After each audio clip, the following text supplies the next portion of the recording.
Dreamers who were brought to this country illegally as children. You said once back in 2017, they, quote, shouldn't be very worried about being deported. Should they be worried now?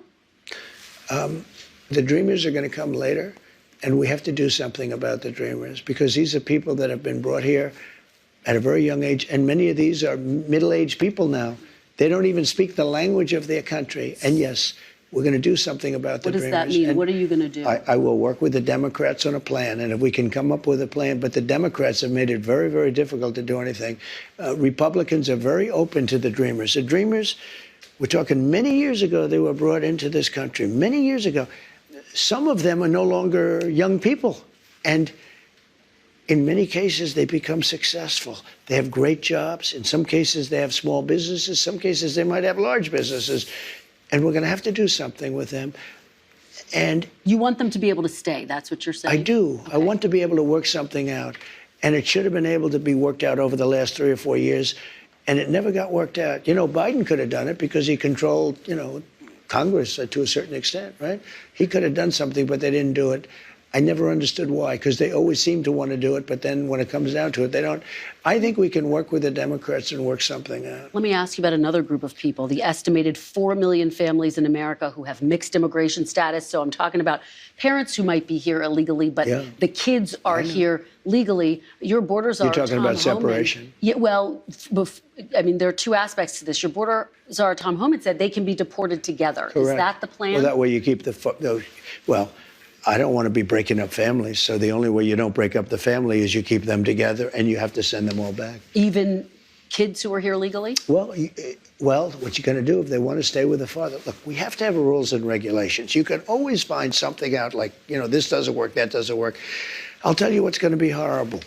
When we take a wonderful young woman who's with a criminal, and they show the woman, and she could stay by the law, but they show the woman being taken out, or they want her out, and your cameras are focused on her as she's crying, as she's being taken out of our country, and then the public turns against us. But we have to do our job, and you have to have a series of standards and a series of laws. And in the end, look, our country is a mess. We have the highest crime rate, and during the debate, a man whose ratings have gone way down, David Muir, said to me, no, crime is, because I had to debate 3 people, not one. Debating 1 was easy. Debating 3 was actually pretty easy, too, if you want to know the truth. But David Muir said, the crime rates have gone down. I said, no, they've gone up.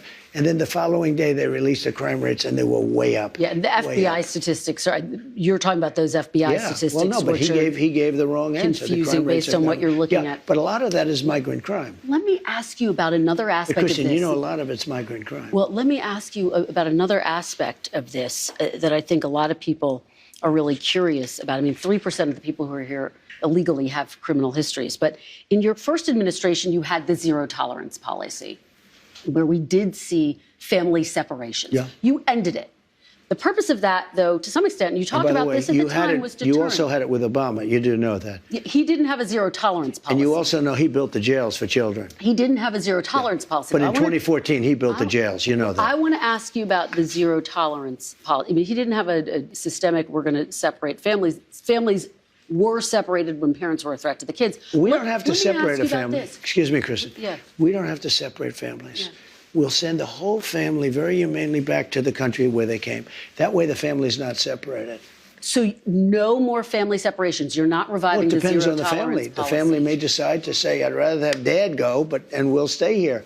And in which case they have that option. But you're not going to revive your zero tolerance policy, which was put in place as a deterrent. Is there any universe where you would bring that back, sir? We need deterrence. Look, ready? When somebody comes here illegally, they're going out. It's very simple. When they come here illegally, they're going out. Now, if they come here illegally, but their family is here legally, then the family has a choice.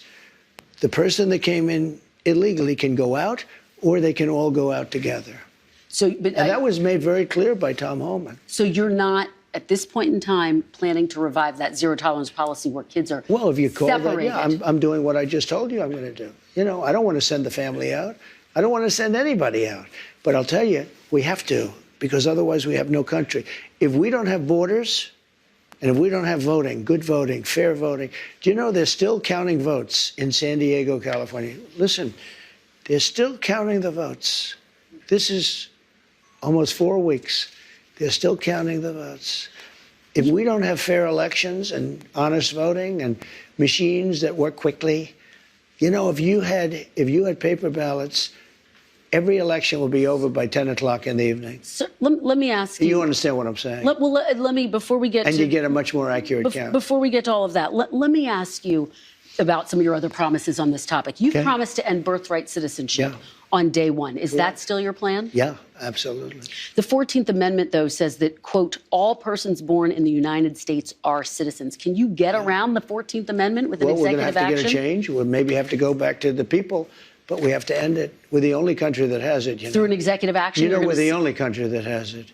Do you know, if somebody sets a foot, just a foot, 1 foot, you don't need to, on our land, congratulations, you are now a citizen of the United States of America. Yes, we're going to end that because it's ridiculous. Through executive action?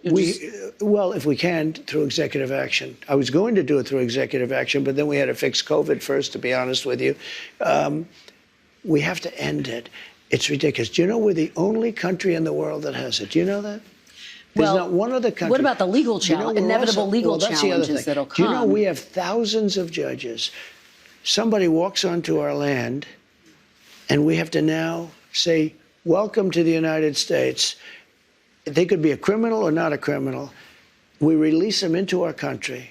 It's called catch and release. We release them into our country. Wait, just 1 second. And now they get them lawyers. And the lawyers are good lawyers. And everybody has a lawyer. And you know how many judges we have? Thousands. Thousands.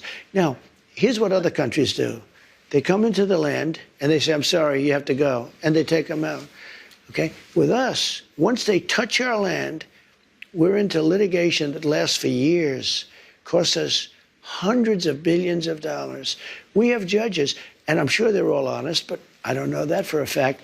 You can imagine what's going on with the judges. But just so you, because I have a lot of judges, I tell you what, I know more about judges than any human being in history. Look, we have judges.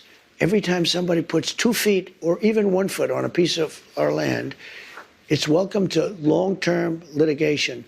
Other countries, every other country, when somebody walks on and they see that they're here illegally, they walk them off, they take them back to where they came from. We have to get rid of this system. It's killing our country. Let's talk about health care. I've been talking to Republican